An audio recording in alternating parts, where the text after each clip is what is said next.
Bonsoir et bienvenue dans Dr Watt, le podcast qui vous parlera de docteur, mais jamais ou grand jamais de la maladie de Lyme. Il y en a qu'un qui rigole à chaque fois, ça me fait plaisir. Ça ponctue la vanne. Très bien, ça me fait plaisir. Je me sens moins seul. Mais moi, à chaque fois, je me demande qu'est-ce que c'est ces maladies. Ah bah, je te laisse faire des recherches. En fait, tu rigoles pas parce que t'es en train de chercher. Pour l'instant, c'est du soft. Tu rigoles pas parce que t'es en train de chercher sur Google, c'est ça ? Exactement. La maladie de Lyme est la maladie qui est donnée par les tiques. Oh. On a dit qu'on n'en parlait pas. T'avais qu'à pas demander. Voilà, on n'en parle pas. Donc, stop. Et du coup, vous les avez entendus, je suis accompagné pour ce 7e épisode de Pomme. Oui, je suis là. Ensuite, Ziu. Oui, je suis là aussi. Et pour finir, Nimp Now. Plop plop. J'espère que vous allez bien. Ça va. Et toi, ça va ? Très bien. Chaud. Je vous propose sans plus tarder de rentrer dans le vif du sujet avec la présentation de l'épisode par Nimp. Merci.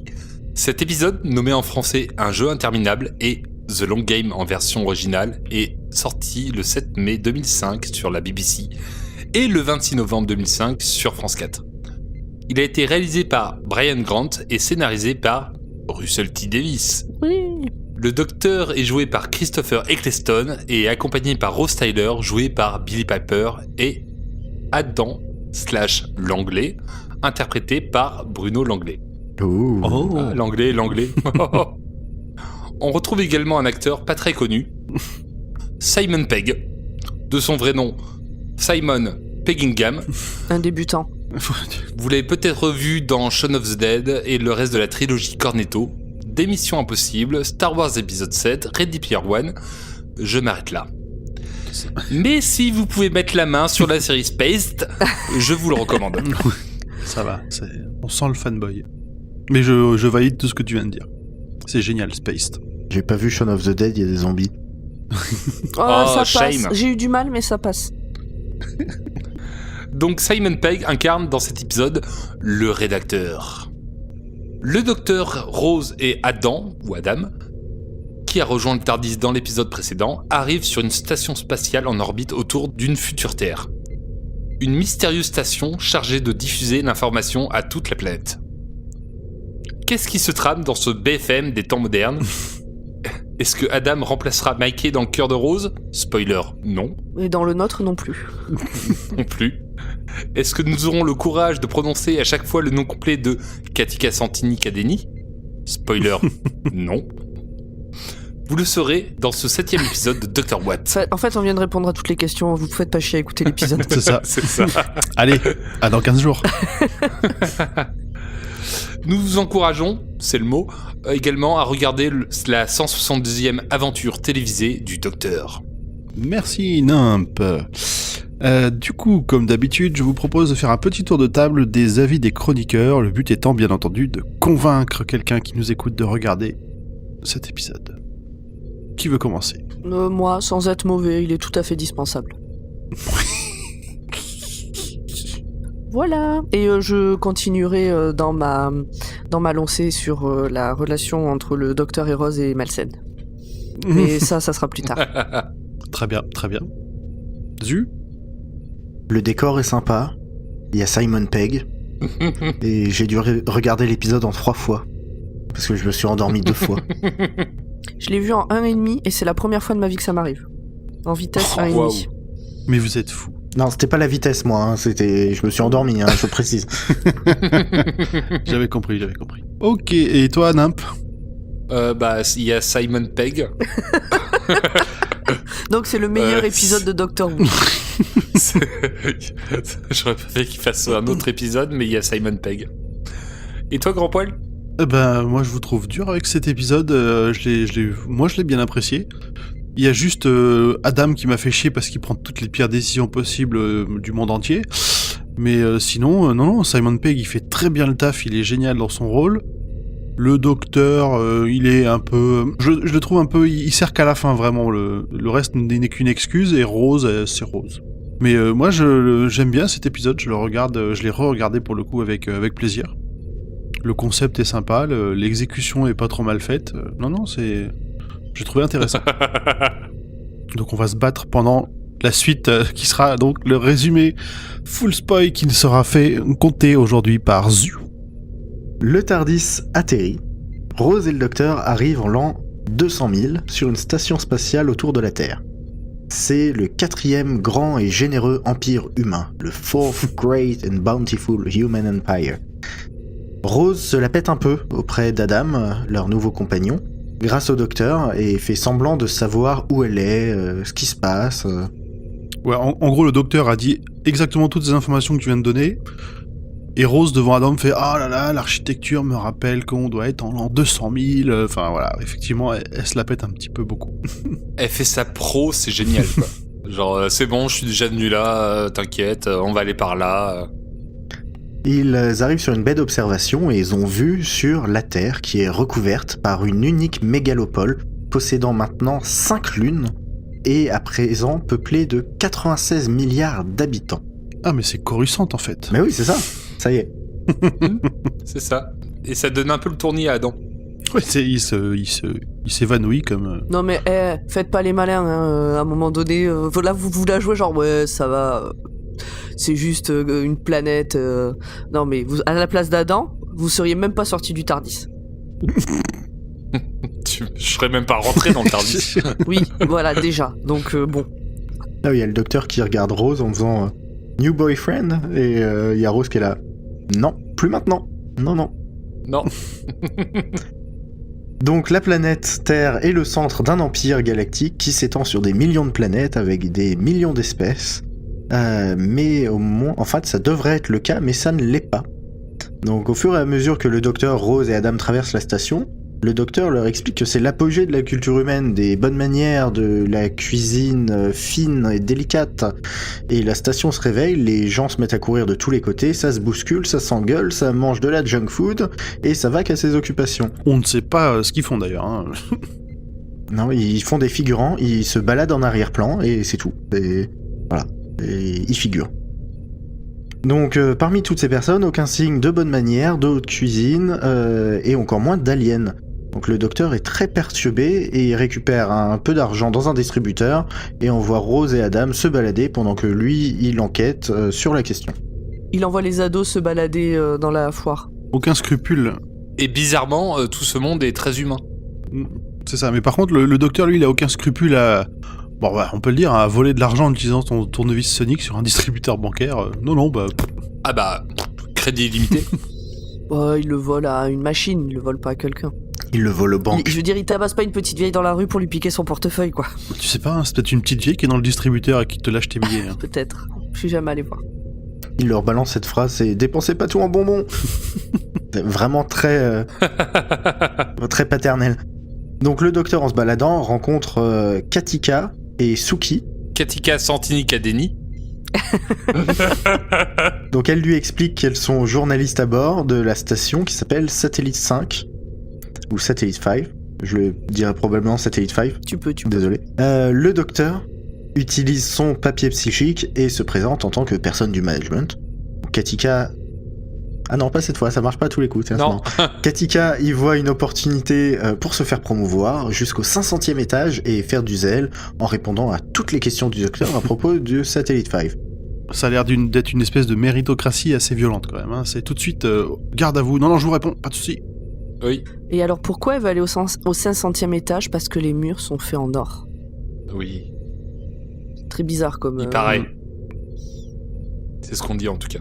À skip. À skip. Donc elle explique que le satellite diffuse plus de 600 chaînes à travers tout l'Empire. Et c'est à ce moment-là qu'on découvre un nouveau personnage, retiens-toi Nimp, le rédacteur, qui les observe. Ah Ok. Je crois que Nimp vient de jouir. Je ne vois pas comment le décrire autrement. Ah, j'ai l'image. C'est très sale et je m'en excuse auprès de nos auditeurs. On nettoiera bien derrière lui. Hein. Bonjour les enfants. On mettra une notation plus 18 sur cet épisode. Merci Nimp. Donc le rédacteur les observe dans une salle de contrôle pleine d'écrans avec d'autres personnes et il leur donne des contrôles de sécurité. Pendant ce temps, Adam et Rose dégustent la haute cuisine de Satellite 5. Je crois qu'il y a des... Il y a des milkshakes au poulet, enfin des trucs un peu chelous. Adam est totalement submergé par tout ce qu'il découvre, malgré son expérience à travailler avec des artefacts aliens. Rose le laisse utiliser son super téléphone pour appeler sa famille et ils sont pas là. Donc il laisse un message. Il lui demande l'index de la Terre. Ouais, il lui demande s'il y a un index, ouais. Donc le docteur revient les chercher pour qu'ils viennent assister avec lui à ce que Katika veut lui montrer. Donc, différentes personnes sont assises en cercle autour d'un fauteuil et Katika vient s'installer au milieu. Donc là, j'entends Pomme qui frétille jusque-là et j'entends secte. Non, pas celle-ci. Je n'ai rien dit. Tu l'as pensé tellement fort, on l'a tous entendu. Et là, Katika claque des doigts. Une fenêtre s'ouvre au centre de son front, laissant vue directe sur son cerveau. C'est dégueulasse. Oui, c'est pas bien fait en plus. À son signal, les autres personnes posent les mains sur la console, un rayon d'énergie part de la machine qui est au plafond et va jusque dans le cerveau de Katika. C'est un concept c'est une nouvelle façon d'effectuer du traitement rapide. Ben, c'est exactement ça. Ah bah son cerveau, c'est le processeur. C'est pratique. Ouais. Donc toutes les informations du satellite passent dans son cerveau. Ça permet au satellite de processer de l'information facilement. Mais elle retiendra rien une fois la connexion rompue parce que on peut pas tout retenir. C'est ça, il y a trop d'informations qui arrivent d'un coup. Donc chaque personne autour de la table a une puce, ce qui permet de rediffuser les informations fournies par Katika vers leur propre chaîne de télé. Adam est très impressionné par la technologie, le docteur beaucoup moins. Il trouve que cette technologie est anormale. Ouais. Alors, pour Adam, il y a quand même un trou ouvert sur le cerveau de Katika. Il y a de quoi être impressionné. Alors moi, ça fait partie des endroits où qui m'ont fait chier, mais où j'ai pas aimé. Comment dire Adam, donc s'est évanoui au tout début, a pas voulu goûter la bouffe qui avait l'air chelou, a l'air sur la retenue, a l'air inquiet, dit que ça fait beaucoup, et là c'est quand même quelqu'un, donc comme on avait dit à l'épisode précédent, qui est très intelligent. Je crois qu'il explique qu'à 8 ans, dans l'épisode précédent, à 8 ans, il a piraté, je sais pas quoi, la NASA ou un truc comme ça, qu'il aurait pu déclencher la 3e guerre mondiale. La NASA, oui. Et qui trouvait ça très drôle. Ouais, et donc c'est quand même quelqu'un qui est très intelligent et curieux. Là, il est face à ça. Je pense que n'importe qui trouverait ça vraiment au moins chelou. Lui essaie de s'y intéresser, mais avec un esprit scientifique. Et j'ai l'impression, et Rose lui demande, je crois, s'il va s'évanouir à nouveau, un truc comme ça. Et je trouve qu'il y a un peu ce rapport de quand c'est que tu fais le bonhomme. Oui, bah déjà dès le départ, hein, quand il s'évanouit et que le docteur lui demande c'est toujours votre petite amie, elle lui fait non. Mais voilà, donc le gars en fait c'est un mec ultra intelligent, scientifique, qui est curieux, qui est machin, mais voilà, c'est pas un bonhomme. Alors du coup elle se fout de sa gueule. Moi ça m'a un peu agacé. Oui. Petit point VF, à ce moment-là, le docteur vous voit toujours Rose ? Aucune idée. Je crois qu'on est tous passés sur la VO là. Ah ok. Ah, j'ai failli faire de la VF l'autre jour et j'ai pas tenu. Alors je l'ai vu en VF, mais je me souviens pas. Tu l'as vu en VF de ton plein gré ? J'ai vu les deux en fait, VF et VF. Il est fou. Bravo. Il est fou. Pendant ce temps, si on revient au rédacteur, les contrôles de sécurité reviennent tous négatifs, Oui. mais il n'est pas convaincu pour autant, donc il demande une deuxième passe. Et là, on se rend compte qu'il y a effectivement quelqu'un qui ne devrait pas être là. Et c'est Suki, à notre plus grande surprise. Ah, Suki elle faisait toute mimi à ce moment-là. Ouais, elle faisait mimi et très soumise au système. Oui, ça va changer. Donc le rédacteur interrompt la transmission, fait promouvoir Suki, qui va pouvoir monter au 500e étage. Et à ce moment-là, donc il y a Katika qui est très jalouse. Et Adam, pour le coup, toi c'était pas le cas avant, mais là il est submergé. Donc il demande à retourner sur la plateforme d'observation, j'ai failli dire pour prendre l'air, parce qu'il est très con dans l'espace. En même temps c'est Adam. Ah bah au moins, Oui, c'est un peu ça. on aurait été c'est débarrassés. Ah, t'exagères. Donc il va regarder un peu la Terre, il va reprendre un peu ses esprits là-bas. Suki fait ses adieux, prend l'ascenseur et monte au 500e étage. Parce que oui, les gens qui montent au 500e étage ne redescendent jamais. C'est normal, attends, ils vont pas se mêler au bas peuple non plus. Là, le docteur, il sait que ça pue du cul. Oui. Quand Katika lui dit ça, il sait que c'est pas normal. En même temps, moi, personnellement, avec tout ce que j'ai pu voir de science-fiction, je sais que c'est pas normal aussi. Ou de séries ou de films normal. Oui, non, mais voilà. Mais c'est un code. C'est ça. Pour moi, c'est un code de base. T'as une promotion pour aller dans un endroit d'où tu ne reviens jamais, il y a un piège. De toute façon, les endroits dont les gens ne reviennent jamais, soit c'est vachement bien, soit c'est très très nul, mais il y a toujours un truc. Non, même quand c'est vachement bien, t'as moyen peut-être de se recroiser. S'ils reviennent jamais, c'est qu'ils meurent avant d'arriver en général. C'est pas le Club Med non plus. Hein. Donc Suki, elle arrive justement au Club Med, ce qu'elle pensait être le Club Med avec les murs en or, et elle découvre un étage vide, plein de toiles d'araignée, du givre, du froid, de la neige, enfin on sait pas trop ce que c'est, mais il a l'air de se peler. Et des cadavres surtout, tu dis vide, mais c'est pété de cadavres ce truc. Oui. C'est des squelettes. Bah, c'est quoi des squelettes à part des cadavres? Ouais, mais Peut-être le cadavre pour toi c'est un tout petit peu avant quand il y a encore de quoi bouffer dessus. voilà, mais elle les voit pas tout de suite, donc là où elle s'attendait à quand même voir toute une équipe de rédaction, se faire accueillir par un grand moustachu qui allait lui dire « Allez me prendre des photos de Spider-Man !» Bah là, non, il y a personne. Donc elle arrive dans la salle de contrôle, elle se rend compte que justement, ce qu'on pensait être des gens, là, ce sont des cadavres. Dans la salle de contrôle? Le rédacteur parle à des cadavres. Ah, j'avais pas analysé ça comme des cadavres. Enfin, si, comme des zombies, tu vois, plus... Parce qu'il y a encore à bouffer dessus. Ils ont encore à bouffer dessus, d'accord. Peut-être que les promotions, ça vient de là, en fait. À un moment donné... T'es relié à la machine, quoi. Et la machine te bouffe. Et il faut renouveler la carcasse. Non, mais là, c'est pas des cadavres en décomposition. Tu vois des personnes.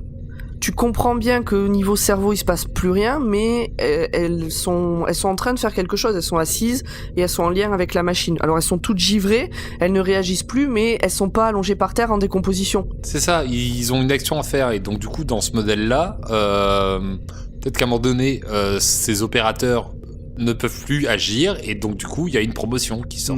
Mais du coup, ils ont quand même vraiment l'air de réagir aux ordres de l'éditeur, donc c'est pour ça Oui, que... ça, c'est des sortes de zombies. On sait pas trop. On sait pas trop où ça en est. C'est très compliqué, ce système. Oui. Et c'est que le début. Le rédacteur l'accueille et lui montre les images de sa vidéo de candidature pour le Satellite 5, puis après des images de la vraie vie, où on la voit en mode rambette.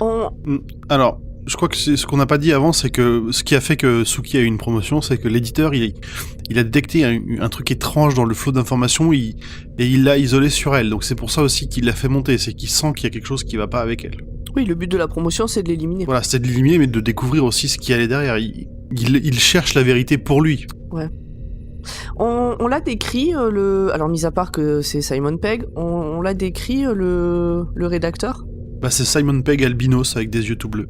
C'est super C'est bien Simon résumé. Pegg White Walker. Exactement, voilà, il est recouvert de givre lui aussi. C'est ça. Et il est complètement taré, on le voit de suite. Bon, enfin, c'est Simon Pegg. Il est pas machiavélique, il est taré. Oui, il parle au ciel, il parle au plafond, c'est bizarre. Non mais voilà, il parle au plafond, un truc qui fait du bruit, mais on sait pas ce que c'est. Et puis tu sens la folie. Bon, voilà. Il me semblait qu'on l'avait pas décrit. Non, on l'avait pas dit, effectivement. Et il est là, il confronte Suki, et c'est donc la dernière survivante d'un groupe d'anarchistes, les Freedom 15, les Libertés 15. Et donc Suki pointe son pistolet qu'elle sort de son sac à main sur le rédacteur et demande à savoir qui contrôle Satellite 5, car son groupe a découvert que les faits émanant du satellite étaient manipulés. Ta-ta-tan. Oh là là. Quoi, ce qui passe à la télé, c'est pas vrai? Surprise. C'est fou. Oh, Que quoi? bizarre. C'est pour ça que j'ai jamais vu les Tortues Ninja. C'est vraiment dans le futur. Hein. Donc, Simon Pegg lui présente le rédacteur en chef, qui est apparemment au plafond, Suki crie, lui tire dessus, on entend des grognements, et après on sait pas trop ce qui se passe, mais c'est pas ouf. Ouais, c'est la technique classique du oh là là, il y a un truc qui fait peur, mais on sait pas quoi. Wow. C'est la technique dite Slithin. Slatins. En espérant que là, ça dure pas tout un épisode. Pendant ce temps, le docteur, lui, continue à faire ce qu'il fait de mieux, c'est-à-dire poser des questions. Bon, à force de poser des questions sur des trucs qu'il est censé savoir, Katika, qui est quand même journaliste, comprend qu'il fait pas partie du management. Donc elle veut plus être impliquée, parce que sinon elle va jamais avoir de promotion, elle va jamais monter au 500e étage. Et déjà que elle en a trop dit, donc elle en a marre. Là, le docteur pointe quand même du doigt que elle est journaliste justement, donc elle devrait s'impliquer plus, poser plus de questions et creuser cette espèce de bordel pas logique. Bon, après, les journalistes, on se rend pas bien compte de leur rôle, mais ils ont l'air d'en avoir vraiment que le nom, quoi. Ils servent plus d'usines de traitement que réellement de choix d'effets et d'investigation. Oui, tout à fait. Et le docteur ajoute que les humains devraient être beaucoup plus avancés technologiquement, on a dit aussi sur les bonnes manières, sur la cuisine, sur tout ça. Et il estime qu'ils ont 90 ans de retard. À ce moment-là, Katika indique que Satellite 5 a commencé à diffuser il y a 91 ans. Oh là là. Y aurait-il corrélation? Troisième point dans l'histoire, on fait plein d'allers-retours. La plateforme d'observation, Adam, qui se sent mieux, on a l'impression, essaie d'accéder à des informations à propos du futur depuis l'ordinateur. Et il utilise le super téléphone de Rose. Enfin, à propos du futur, à propos du présent, enfin à propos de là où il est à l'heure actuelle, mais qui est le futur pour lui quand il est chez lui.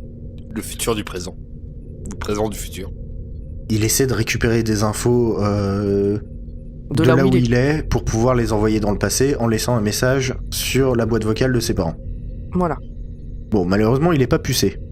Ça fait très animal de compagnie d'un coup. C'est. Oh là là, on l'a perdu, on ne retrouve plus sa trace. Comment faire? Oui, d'un coup, on est assez content qu'il soit pas pucé, Adam.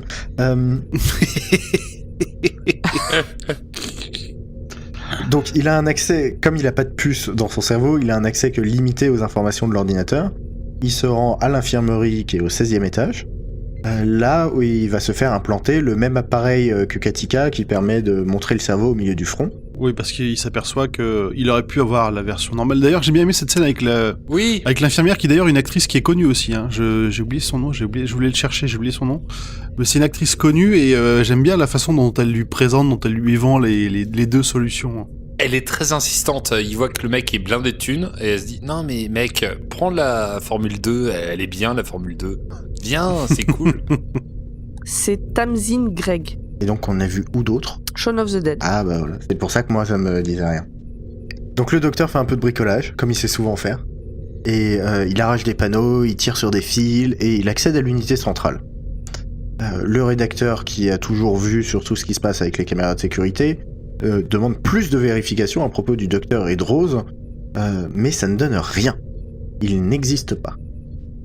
Le docteur se rend compte que l'air chaud est pompé depuis les étages supérieurs, ce qui explique pourquoi il fait si chaud dans Satellite 5. En fait, c'est pas docteur, c'est plumber. On va le renommer Mario pour cet épisode. Ouais. Ah, ça y est, j'ai la vanne. Oh bah, dis donc. J'avais pas. Ouais, bah pardon, les vannes bilingues, merci quoi. Désolé. Donc le rédacteur fait croire à Mario, le docteur, qu'il a craqué le système et lui donne les codes d'accès pour arriver au 500e étage, et il les attend. Dès qu'ils arrivent à l'étage, très fiers d'eux, en mode « Ah, on vous a trouvé !» Il y a des hommes de main qui chopent Rose et le docteur. Et le rédacteur explique que non, c'est absolument pas un empire humain, que les humains sont juste autorisés à vivre dedans. Et contrairement au Slithin qu'on aurait attendu 45 minutes, on rencontre le rédacteur en chef. Enfin. Ah, et là on a un bon nom, comme Raxaphalaplotorius. Je vais peut-être oublier une syllabe. Alors. Vas-y. Avant d'arriver au nom, je vais m'échauffer, je vais finir mon paragraphe et après on va voir comment je m'en sors. Donc le rédacteur en chef est là, et le rédacteur explique que c'est le rédacteur en chef qui contrôle l'Empire, qu'il guide, qu'il façonne les humains à son bon vouloir depuis une centaine d'années. Et donc, je vous sens Vincent, on va y aller. C'est lui, c'est le puissant Jagrafes de la sainte c'est difficile. Le puissant Jagrafes de la sainte Adrojacique Maxarodéenfo. Voilà. Et donc nous l'appellerons Max. C'est mieux. Max. C'est très bien. Quelque chose à dire sur le Jagrafes ? Oh, qu'il est moche. Alors, J'adore ce que t'as écrit. eh ben, on dirait une espèce de gros tas de morve collé au plafond avec des dents. En fait, c'est un gros tas de morve avec la tête de la reine alien, la bouche de la reine alien collée dessus. C'est ça. En fait, ça serait un peu le Pokémon Tadmor, mais en méchant. Et avec des C'est dents. ça, Oui. Ça marche aussi. Et à l'envers. Et collé, Oui. ouais, c'est ça, en méchant, du coup. Et collé au plafond, ouais. Donc le plan. Parce que Parce que bon, on va avancer, ouais. cette bestiole, aussi moche soit-elle, elle a un plan. C'est contrôler l'Empire humain à travers les médias et l'information. Dès que quelqu'un pose un peu trop de questions, de toute façon ils le savent vu que tout le monde est pucé. Et continuer de se nourrir et d'être pépère et d'assimiler tranquillement. Oh là là, c'est comme dans Black Mirror, on dirait. Oh. Mais avant. Mais avant Black Avant. Mirror. Mais 200 000 ans dans le futur. Il précise un peu que il a pas pu faire ça tout seul, s'installer le gros blob là, s'installer tout seul ici, et que globalement le rédacteur il est humain, donc il bosse. Pourquoi il bosse pour Max ? Le rédacteur ne bosse pas pour Max, il bosse pour les banques qui bossent pour Max. Donc c'est un vrai complot. C'est la faute à Rothschild. Triangle, œil au milieu, tout ça. Donc Katika, pendant ce temps... Katika Santini Kadeni. Ah, ça m'avait manqué. Plop. Non mais il faut au moins ça pour tenir cet épisode. Hein. Donc elle commence à faire son boulot de journaliste et à se poser des questions. Elle utilise le code de l'ascenseur pour monter au 500e étage et surprend la conversation avec le rédacteur. Le docteur la voit un peu au fond, et donc il se met à expliquer à haute voix que oui, Max, c'est une grosse créature qui génère beaucoup de chaleur, c'est pour ça qu'il faut la refroidir, c'est pour ça qu'il y a de la neige en haut et qu'il fait très très chaud en bas. Sa durée de vie, normalement, c'est 3000 ans, il me semble. Ouais. En même temps, c'est qu'un blob, hein, donc... Oui. Avec des dents. Enfin, c'est un blob c'est qu'un blob qui maîtrise l'Empire humain, quand même. Oui, c'est un blob télépathique, pardon. Aussi, oui. Donc toute la station, tout le satellite 5, c'est une sorte de grande infirmerie qui ne sert qu'à le maintenir en vie, en fait. Donc une fois qu'on a découvert ça, on redescend dans la station, on aime bien faire les allers-retours. Heureusement, nous on prend pas l'ascenseur. Adam, lui, met son plan à exécution. Donc, il s'allonge dans le fauteuil, il fait clac, il a sa nouvelle interface, il allume le téléphone, et il dit à ses parents « Vous comprendrez rien, effacez pas le message. Enfin, au répondeur. » Oui, au répondeur. Le répondeur fait des trucs bizarres à ce moment-là. Oui, un sorte de champ de force. Oui. À travers le temps. Enfin, je trouve ça super bizarre.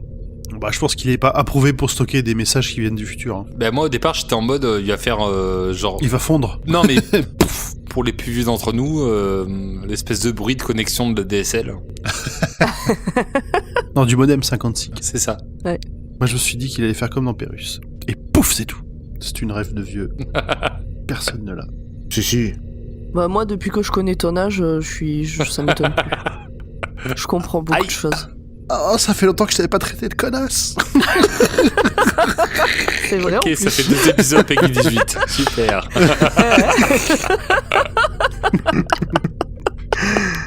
Soudainement, au 500e étage, le rédacteur, lui, commence à comprendre qui est le docteur, que c'est un seigneur du temps, qui voyage à bord du TARDIS, et il montre sur les écrans les images d'Adam connectées au super ordinateur, et on comprend que c'est juste parce que Adam télécharge des informations que le rédacteur, lui, télécharge des infos dans l'autre sens. Oui. C'est ça. Il a un accès complet à toute la mémoire d'Adam.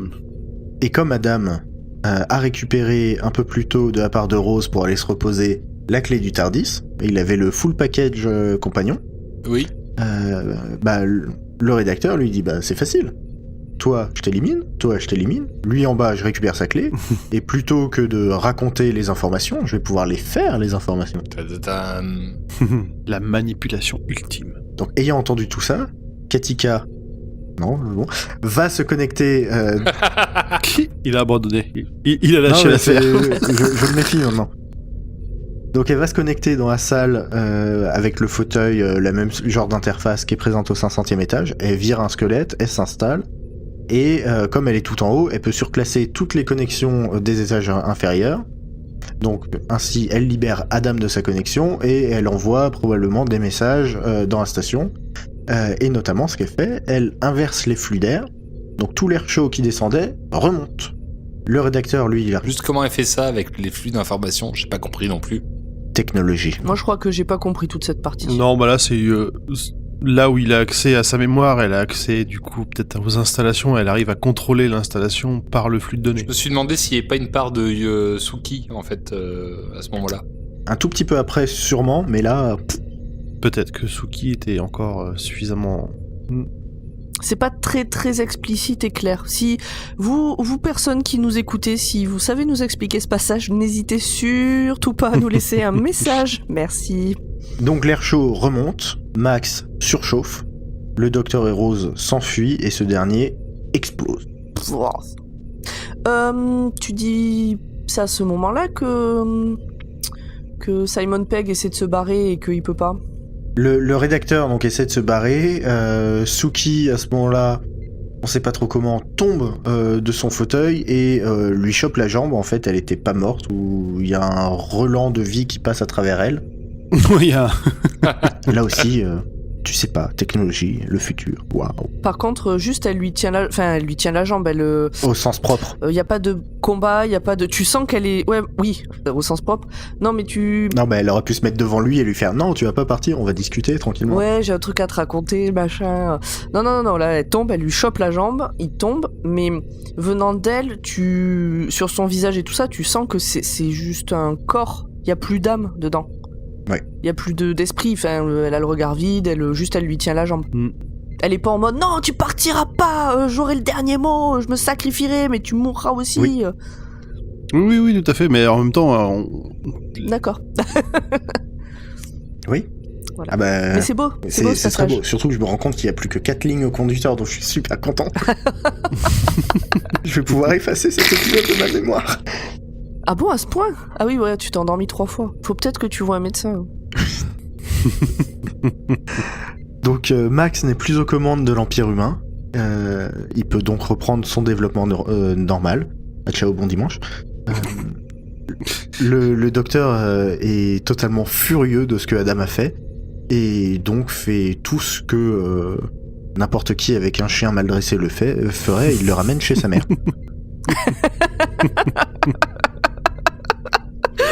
Je me demandais où t'allais avec ta comparaison.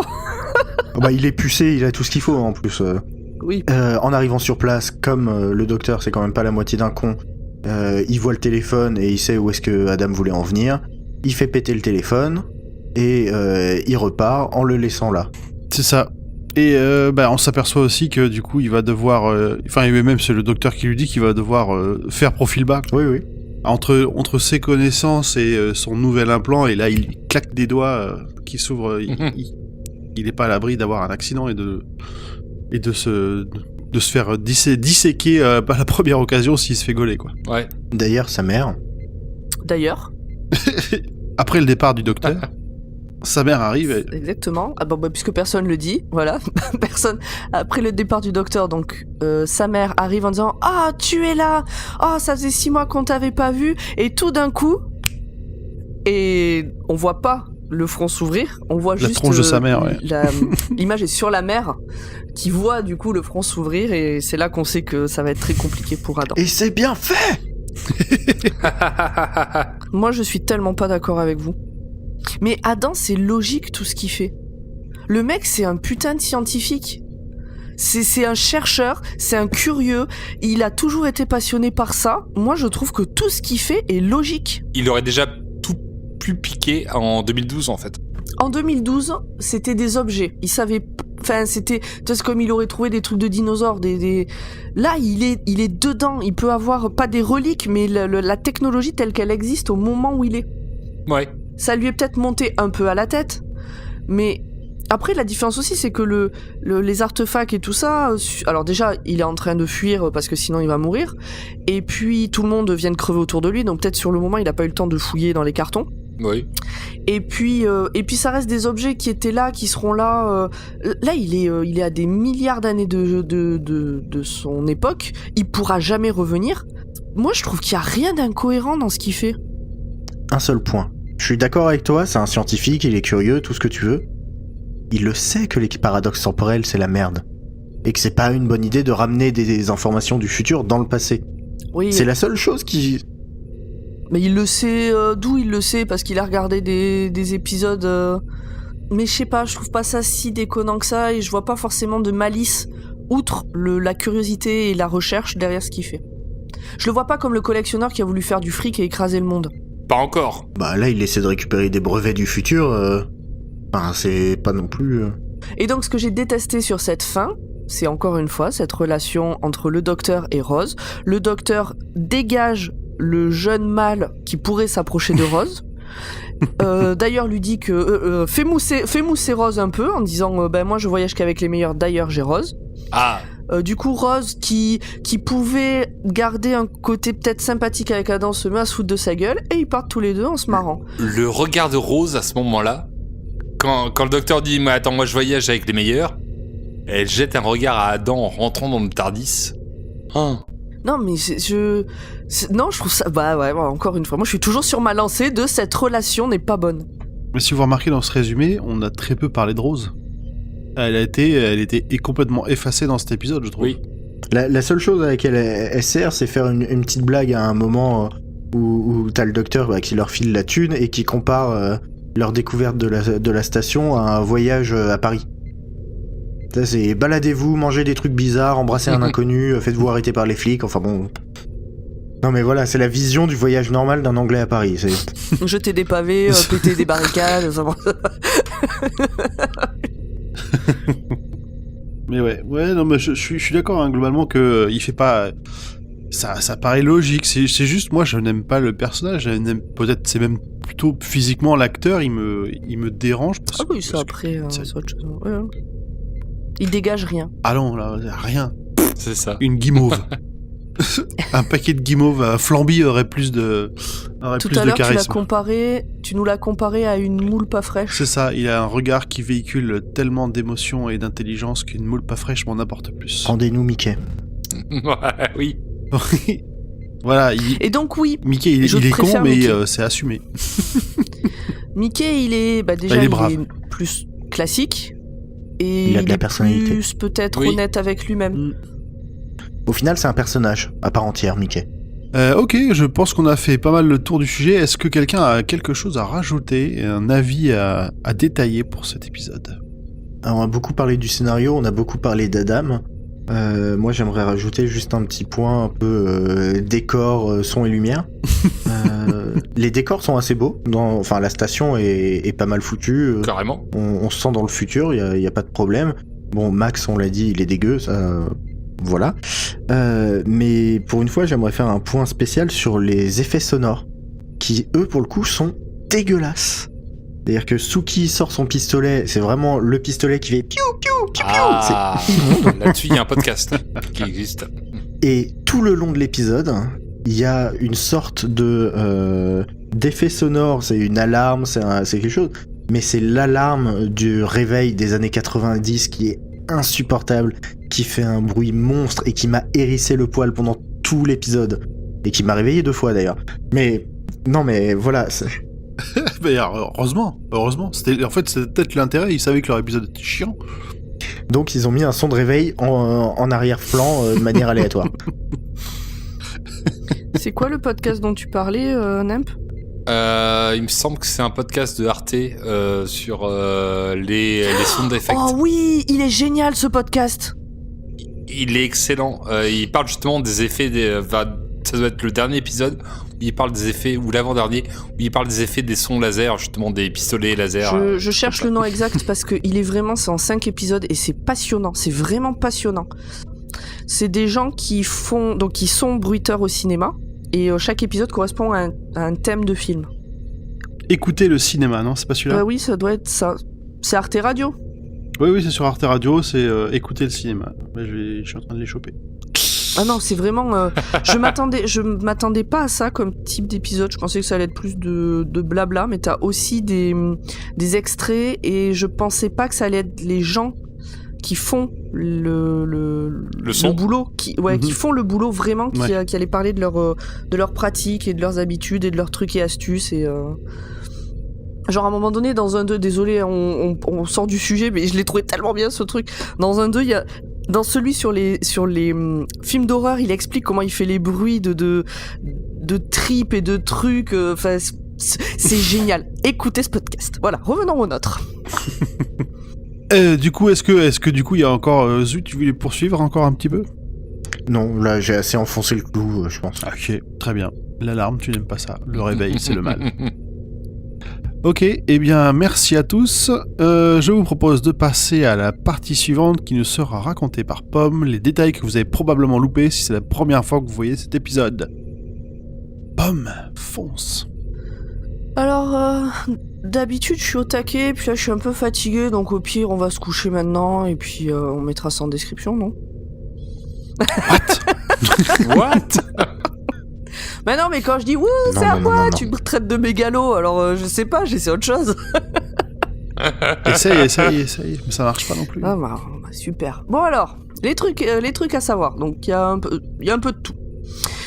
Déjà pour commencer, quand Suki découvre les corps au 500e étage, donc on sait pas trop si on classe ça dans cadavre ou juste dans squelette, vous nous direz ce que vous en pensez. Elle fait tomber sa lampe. Mais dans le plan suivant, elle l'a à nouveau à la main. Donc, erreur de montage. Ouais, c'est un petit faux raccord. Tout le monde n'a pas nimp. Ensuite, on a les Cronenbourg qui apparaissent déjà dans le... Les Non. Non, ça marche pas. Les Cronenbourg. Ils sont hollandais. On n'est pas dans Binous USA. Hein. C'est les Kronkburgers qui apparaissent déjà dans le comic The Iron Legend qui est publié en 2004. Donc c'est ce qu'ils mangent au début, c'est ça? Les Kronkburgers. Oui, c'est ça. Ouais. Oui. C'est ce que le mec leur propose au départ. Exactement. Et donc encore un exemple de truc qui a été tiré de l'univers étendu. Alors là, on va parler de Adam pendant un petit moment. Et je sais que c'est ce que préfère tout le monde. Donc Adam, il a quand même une place unique parce que c'est le seul compagnon à s'être fait retirer son droit de voyage par le docteur pour cause de mauvais comportement. D'ailleurs, il gardera un fort ressentiment envers le docteur et ses compagnons à cause de ça. Et là, je vais vous parler du comics qui s'appelle Prisoners of Time, qui est en 12 volumes et qui est paru tout au long de l'année 2013 aux éditions IDW Publishing. Et du coup, je vais quand même spoiler, là, dans la minute à venir. Donc, si jamais vous avez envie de le lire, passez d'1 minute. Ok. Donc, à tout à l'heure, Nimp. Donc, Nimp, il a coupé. Il est parti. Donc la mère d'Adam mourra rapidement après son retour et il sera furieux envers le docteur d'avoir effacé la technologie qui aurait pu la sauver. Alors j'avoue que je vois pas le lien. Mais il a récupéré des technologies dans le futur, enfin des informations. Et Ouais d'accord, il y en avait une dans le lot qui aurait pu... Oui, d'accord. Il utilisera sa puce pour détourner des fonds et aller déterrer des technologies du musée de Van Staten, donc le connard-sionnaire là. Le gros con de l'épisode d'avant. Faisant ainsi, il attirera un agent du temps, une sorte de police temporelle, dont il vole le manipulateur de vortex, qui lui permet de voyager dans le temps, pour voyager à la recherche du docteur et de Rose pour se venger. Il kidnappe de nombreux ennemis du docteur. Alliés du docteur. Et c'est le... Pardon ? Alliés. Il kidnappe pas les ennemis, pardon. Donc, comme vous l'aurez compris... Comme vous l'aurez ça paraît compris, plus logique. Encore une fois, ce n'est pas moi qui ai préparé cette partie. Désolé. Et il a pas bien fait son travail ce coup-ci, je trouve quand même. C'était une petite faute de frappe de 10 caractères. Et qui du coup change totalement le sens de la phrase. Bien, donc il kidnappe de nombreux alliés du docteur. Et c'est le 11e docteur qui le retrouvera, joué par Matt Smith à la télé, qui le retrouvera et il se verra face à ce choix de ne pouvoir sauver qu'un seul de ses alliés. C'est terrible. Quelle horreur. C'est affreux. S'étant allié avec un ancien ennemi du docteur, ce dernier cherchera à le doubler et Adam se sacrifiera pour empêcher la destruction de l'univers. Tous les docteurs et leurs compagnons capturés se réuniront sur sa tombe et on pourra enfin lire Adam Mitchell, un vrai compagnon. Pourquoi il s'appelle Mitchell? Il s'appelait pas Lord Machin avant? Adam Mitchell, Lord blabla, d'accord. C'était son surnom. C'est son surnom donné Non, par mais ouais, Von entre Straten. le Lord de truc, le fait qu'on l'appelle l'anglais, le fait que le nom de l'acteur c'est Langley, je peux pas. Il y a beaucoup de noms pour un personnage qui est là que pendant 2 épisodes, Et qui est même pas très charismatique. mais il nous aura marqué. Donc tout ça, comme je vous le disais, ça fait partie d'un comics que vous pouvez éventuellement aller lire, mais on a cherché, on n'a pas trouvé de VF. Ça sera en VO. On retrouve encore Bad Wolf par Bad Wolf TV. Comme on disait, à chaque épisode, il y a quelque chose. Et sur Bad Wolf TV, on voit Face of Bo, qui vient d'accoucher d'une petite Bomina. Bomina. C'est dégueulasse. Oh. Et vu sa gueule, tu te demandes par où elle est Ouais, sortie. mais c'est ça, c'est très bizarre comme... bon. Et pour finir, le TARDIS, qui normalement traduit et permet que nous, on comprenne ce qui se passe dans les épisodes, ne traduit pas ce que dit Max, donc le tas de morve au plafond. Et donc, c'est probablement parce que le son qu'on entend, c'est juste des grognements et des respirations, et qu'il parle par télépathie au rédacteur. C'est une théorie. Non, ça marche, ça marche. Ça se tient. Est-ce que le comité Oui. approuve? Le comité approuve. Alors, quelques anecdotes. D'après Russell T. Davies, donc le showrunner, cet épisode est basé sur une idée qu'il avait soumise aux équipes de production de séries au début des années 80. Comme à la fin de l'épisode 1, un comic se passe entre l'épisode d'Alec et celui-ci. Et ce comic s'appelle The Other Side, dans lequel le docteur voyage avec Rose et Adam. De nombreuses personnes étaient persuadées que cet épisode indiquait le retour d'un gardien du temps, Guardian of Time, appelé le fabricant de jouets célestes, Celestial Toymaker, à cause de son titre. Je propose juste que, vu ce qu'il a marqué, que ce soit Zu qui lise la partie suivante, parce qu'il fait encore référence au fait qu'il aime bien faire des liens là où il n'y en a pas. Effectivement, Zu, c'est toi qui as préparé toute cette partie et je te propose de la lire. Eh ben, parfait. Donc, les gardiens du temps sont 6 grands anciens, des Great Old One.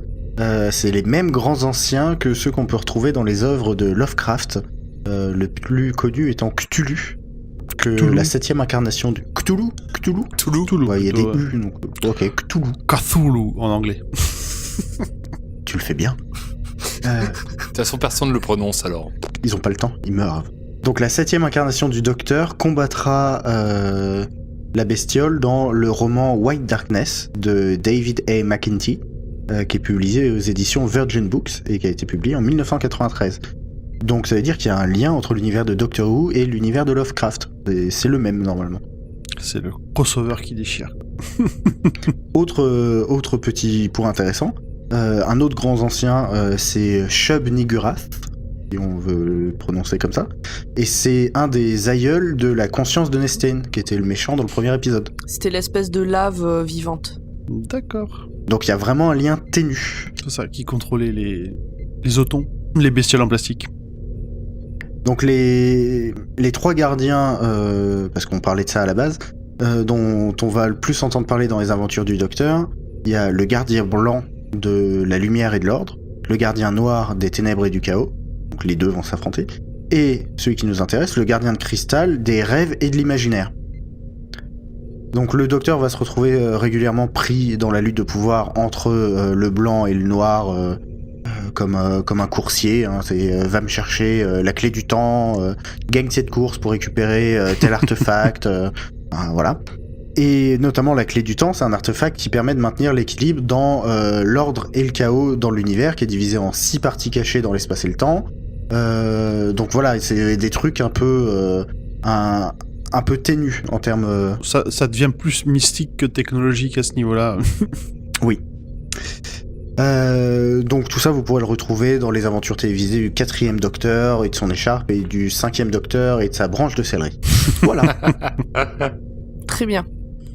Non, donc le fabricant de jouets, c'était de ça dont on parlait, je me suis perdu, pardon.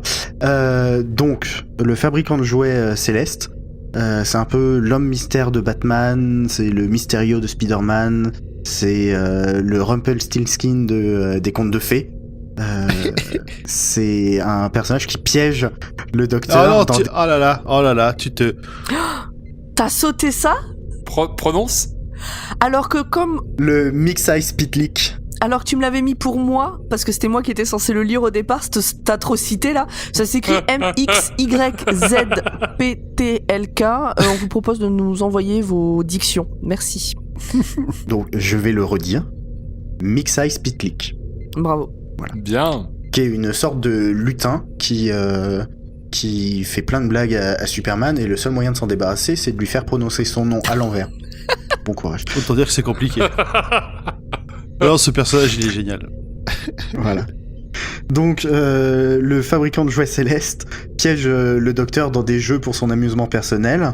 Même si le docteur a une dent contre lui, il ne peut pas se résoudre à prendre des mesures plus drastiques pour 2 raisons. D'abord, c'est un gardien du temps, donc un être immortel à la puissance démesurée, plus vieux que l'univers lui-même. Seulement. Ce qui est une bonne raison pour pas prendre la tête avec. Oui. Et ensuite, dans sa jeunesse, c'est lui et ses amis qui l'ont réveillé et qui l'ont fait sortir d'un emprisonnement. Et il a pris possession du corps d'un de ses amis qui s'appelle Rallon, et qui capturera une autre de ses amies qui s'appelle Millenia, la gardant comme l'une de ses jouets. Et le docteur se fera expulser de l'académie des Seigneurs du Temps pour ça. C'est quelque chose, enfin, c'est une façon de faire qu'on retrouvera quand même souvent dans la série où le docteur va devoir corriger une connerie qu'il a faite étant plus jeune ou qu'il a faite dans une saison qu'on a vue. Il y a souvent des liens comme ça qui font que il y a toujours une conséquence à ce qu'il va faire. Et donc voilà, cet épisode s'appelant The Long Game, les Whovians un peu extrêmes se sont dit, c'est le retour du fabricant de jouets célestes. Il y a une histoire de jeu, c'est forcément ça. Il y a encore plein de choses à dire sur le personnage, sur son histoire, sur la salle de jeu dans laquelle il fait participer le docteur à ses aventures un peu bizarres. Mais je vous laisse le plaisir d'aller découvrir par vous-même. Faudrait faire un épisode complet pour spoiler tout ça. Et là, on en a déjà bien parlé. Ouais, je pense que c'est pas mal. Hein. Et merci à vous deux pour toutes ces informations passionnantes. Avec plaisir, ça m'a plu d'aller chercher tout ça. Nous voici donc arrivés à la fin de notre épisode, le moment de la petite page de réclame avant que l'on se quitte. Allez, Zu, c'est à toi. Vous pouvez nous suivre sur Twitter, drwatt.pod, et sur Instagram, drwatt_pod, ou l'inverse, si l'un marche pas, essayez l'autre. Un truc du genre, les liens sont dans la description. Dr Watt est un podcast membre du label Podcut, qui a un Patreon. Vas-y, Pomme. Oui, alors le Patreon, c'est là où on peut donner des sous. Ça peut être ponctuel, ça peut être tous les mois, ça peut être, je crois que c'est à partir de 1 euro, on peut avoir des choses en échange comme des stickers, des trucs comme ça. Et surtout, nous, ça nous permet d'avoir éventuellement un matériel qui peut être meilleur, ça peut nous permettre de nous retrouver pour enregistrer tous autour de la même table.